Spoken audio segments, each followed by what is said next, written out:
Hello guys, once again welcome back to our channel. मैं हूं आनंदिता और आप देख रहे हैं हमारा चैनल इंग्लिश हब ऑनलाइन। आज हम लोग देखने वाले हैं detailed knowledge about pronoun. Pronoun का डिटेल नॉलेज को आज हम लोग पढ़ेंगे। आज का स्पोकन इंग्लिश का क्लास डे 17 का होने वाला है। 16 क्लास हम लोग स्पोकन इंग्लिश में कर चुके हैं। तो गाइस, इससे पिछले वाले क्लास में हम लोगों ने क्या पढ़ा था? हम लोगों ने डिटेल नॉलेज अबाउट नाउन्स पढ़े थे, जिसमें से हम लोग सिंगुलर प्लूरल पढ़ चुके और जेंडर भी पढ़ चुके। आज के वीडियो में हम लोग काइंड्स ऑफ प्रोनाउन देखेंगे। ठीक है, तो चलिए वीडियो को स्टार्ट करते हैं। और अभी तक आपने हमारे चैनल को सब्सक्राइब नहीं करा है तो जाके हमारे चैनल को सब्सक्राइब कर लीजिए और बेल आइकन को भी हिट कर देंगे, ठीक है, लेटेस्ट अपडेट के लिए। अगर आप हमारे साथ जुड़कर स्पोकन इंग्लिश का क्लास करना चाहते हैं, टोटल 61 डेज़ का क्लास है। अगर आप टोटल 61 डेज़ का क्लास करना चाहते हैं तो आप मुझे व्हाट्सएप में मैसेज कर सकते हैं। मैं अपना व्हाट्सएप ग्रुप में आपको ऐड कर लूँगी और डेली का जो क्लास होता है उसका लिंक उस ग्रुप में चला जाता है। आप डेली उससे क्लास कर सकते हैं। ओके, तो चलिए वीडियो को स्टार्ट करते हैं और काइंड्स ऑफ प्रोनाउन देखते हैं। टोटल 7 काइंड्स ऑफ प्रोनाउन है। पहला पर्सनल प्रोनाउन, दूसरा reflexive pronoun, third interrogative pronoun, fourth indefinite pronoun, fifth demonstrative pronoun, sixth relative pronoun and 7 number में distributive pronoun. 7 kinds of pronoun है। सबसे पहला क्या है? Personal pronoun. पर्सनल प्रोनाउन देखते हैं क्या है। वार्तालाप में 3 प्रकार के व्यक्ति सम्मिलित होते हैं: वक्ता, श्रोता तथा वह व्यक्ति जिसके विषय में बातचीत की जा रही है। वार्तालाप में 3 प्रकार का व्यक्ति सम्मिलित होता है। ठीक है, पहला स्पीकर, वक्ता, दूसरा जो सुन रहा है, हेयरर, और तीसरा वो व्यक्ति जिसके विषय में बात हो रहा है। ठीक है, यहाँ पे एग्जाम्पल देखते हैं। यहाँ पे 2 एग्जाम्पल है। I am a student, you are my brother.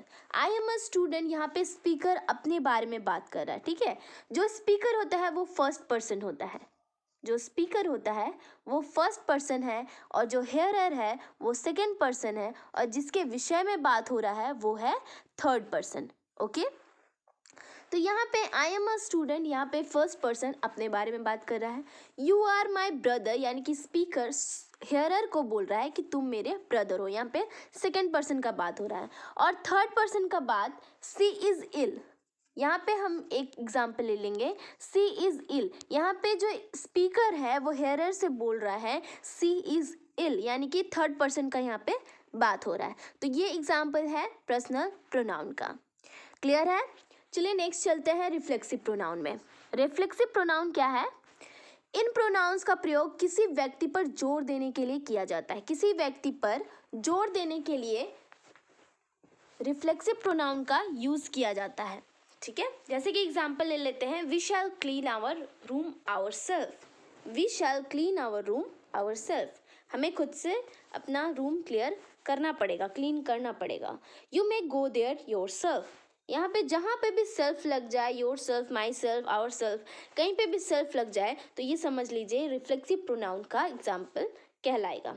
Okay, next चलते हैं इंट्रोगेटिव प्रोनाउन पे। इंट्रोगेटिव प्रोनाउन, इन प्रोनाउंस का प्रयोग प्रश्न पूछने के लिए किया जाता है। इंट्रोगेटिव प्रोनाउन का प्रयोग किसमें किया जाता है? प्रश्न पूछने के लिए। इंट्रोगेटिव नाउन आप लोगों को याद होगा, हम लोग डिटेल नॉलेज अबाउट नाउन्स में हम लोग पढ़े थे इंट्रोगेटिव नाउन। अभी हम लोग डिटेल नॉलेज अभी प्रोनाउन का पढ़ रहे हैं, तो इंट्रोगेटिव प्रोनाउन है यहाँ पे। तो इंट्रोगेटिव प्रोनाउन उसको कहते हैं जो वर्ड, प्रोनाउन क्या है? जो वर्ड नाउन के जगह में यूज होता है वो प्रोनाउन है। ठीक है, तो यहाँ पे 2 एग्जाम्पल दिया गया है। Where shall we go now, हम लोग कहाँ जाएंगे। Why have you beaten him, तुम उसे क्यों मारे। यहाँ पे अगर हिम नहीं रहता, हिम के जगह कोई और वर्ड रहता, लाइक अमित रहता। ठीक है, यहाँ पे एक नाम है अमित, हिम नहीं रहता, अमित रहता, तो हम यहाँ पे पढ़ते Y have you beaten Amit. Why have you beaten Amit, यानी कि ये प्रोनाउन नहीं हो के ये नाउन हो जाता है, इंट्रोगेटिव नाउन हो जाता है।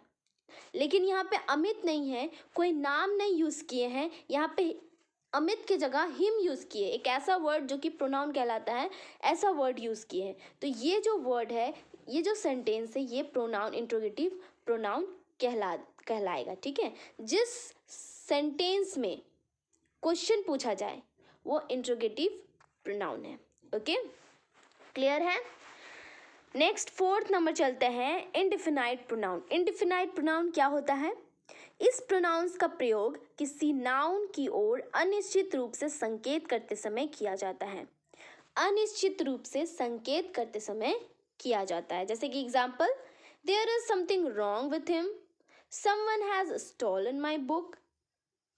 तो ये एग्जाम्पल है इंडिफिनाइट प्रोनाउन का। ओके, डेमोन्स्ट्रेटिव प्रोनाउन क्या होता है? ये प्रोनाउन उन नाउन की ओर संकेत करते हैं जिनके स्थान पर वे प्रयुक्त होते हैं। ये प्रोनाउंस जो है ऐसे नाउन की ओर संकेत करता है जिसके जगह पे वो यूज होता है, प्रयुक्त होता है। ठीक है, लाइक एग्जाम्पल ले लेते हैं। एग्जाम्पल क्या है? These mangoes are sweet. यहाँ पे जो है दीज, ये किसकी ओर संकेत कर रहा है? मैंगोज की ओर संकेत कर रहा है। ठीक है, मैंगो एक नाउन है, मैंगो की ओर संकेत कर रहा है, उसको बोल रहा है कि ये मैंगो बहुत ही ज़्यादा मीठा है, स्वीट है। तो ये दीज जो है, ये जो वर्ड है, ये मैंगोज की ओर संकेत कर रहा है। तो यहाँ पे हम लोग क्या पढ़े थे डेफिनेशन में? ये ऐसा प्रोनाउन है जो उन नाउन की ओर संकेत करता है जिसके जगह पे वो यूज होता है। यहाँ पे दीज का रहना भी ज़रूरी नहीं था, यहाँ पे हम लोग सिर्फ यहाँ पे लिख सकते थे मैंगोज आर स्वीट, लेकिन यहाँ पे मैंगोज की जगह यहाँ पे हम लोग दीज यूज़ किए, दीज मैंगोज आर स्वीट। तो ये जो है डेमोन्स्ट्रेटिव प्रोनाउन का एक एग्जाम्पल हो जाता है। एक और एग्जाम्पल ले लेंगे, that is a white frock. ये वाइट फ्रॉक है। ओके, डेमोन्स्ट्रेटिव प्रोनाउन आपका क्लियर है। नेक्स्ट चलते हैं हम लोग रिलेटिव प्रोनाउन पे। रिलेटिव प्रोनाउन क्या है? ये प्रोनाउंस दो वाक्यों को जोड़ते हैं, दो वाक्य यानी कि दो सेंटेंस को जोड़ता है और किसी पुनर्कथित नाउन की ओर संकेत करता है। ठीक है, इसका एग्जाम्पल देखते हैं। इसका एग्जाम्पल है, she is the girl whom I like. He is the only boy who has failed. Okay, relative pronoun clear हो गया। अब बात करेंगे डिस्ट्रीब्यूटिव प्रोनाउन का। डिस्ट्रीब्यूटिव प्रोनाउन क्या है? ये प्रोनाउंस किसी नाउन को उसके समूह से अलग करके निर्दिष्ट करते हैं। ये ऐसा प्रोनाउन है, ये प्रोनाउन क्या करता है? किसी नाउन को उसके समूह से अलग करके निर्दिष्ट करता है। ठीक है, इसका एग्जाम्पल क्या हो जाएगा? Each of them is lazy. यहाँ पे हर एक जन लेजी है। Neither of the two girls is sincere. यहाँ पे ये दोनों गर्ल में से कोई भी सिंसियर नहीं है। ये इसका एग्जाम्पल हो जाएगा। ठीक है, ये बात याद रखेंगे कि जो ईच है और नन है, इसका प्रयोग दो से अधिक नाउन में से प्रत्येक के संदर्भ में होता है। ठीक है, और नीदर और ईदर ये भी नाउन में से प्रत्येक के संदर्भ में किया जाता है। ठीक है, अब हम लोग यहाँ तक क्लियर है। आपका डिस्ट्रीब्यूटिव क्या पढ़े थे, डिटेल नॉलेज अबाउट प्रोनाउन के बारे में। तो यहाँ तक हमारा प्रोनाउन क्लियर है। यहाँ से हम लोग कुछ ट्रांसलेशन को देखते हैं। हमारा ट्रांसलेशन है, तुम्हारी सहेली कौन है? तुम्हारी सहेली कौन है? Who is your friend? Who is your friend? तुम्हारा मतलब, व्हाट डू यू मीन? तुम्हारा मतलब, what do you mean? Next है, तुम कहाँ से आ रही हो? Where are you coming from? Where are you coming from? कई घोड़ों पर कोई सवारी नहीं कर सकता है। One cannot ride many horses.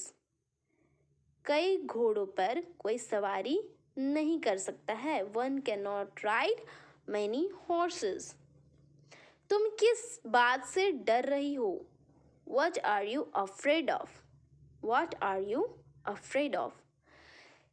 तो ये था आज का लास्ट ट्रांसलेशन। आई होप ये वीडियो आपके लिए हेल्पफुल रहा। आप हमारे टेलीग्राम चैनल से ज्वाइन करके वहाँ से भी लाभ ले सकते हैं। टेलीग्राम चैनल से ज्वाइन करेंगे, वहाँ पे मैं आपको डिस्क्रिप्शन बॉक्स में मैं आपको टेलीग्राम का लिंक दे दूँगी। आप वहाँ से जाके आसानी से ज्वाइन कर सकते हैं हमारे टेलीग्राम को। वहाँ पे आपको सारा पीडीएफ जो है आसानी से अवेलेबल है, आप वहाँ से आसानी से डाउनलोड कर सकते हैं। लेकिन अगर आपके पास टेलीग्राम का लिंक नहीं है तो आप मुझे व्हाट्सएप पे मैसेज कर सकते हैं, मैं व्हाट्सएप पे आपको पीडीएफ सेंड कर दूँगी। और डेली का क्लास, स्पोकन इंग्लिश का क्लास करने के लिए आप मुझे व्हाट्सएप पे मैसेज करेंगे, मैं अपना ग्रुप में आपको ऐड कर लूँगी। So guys, thank you so much.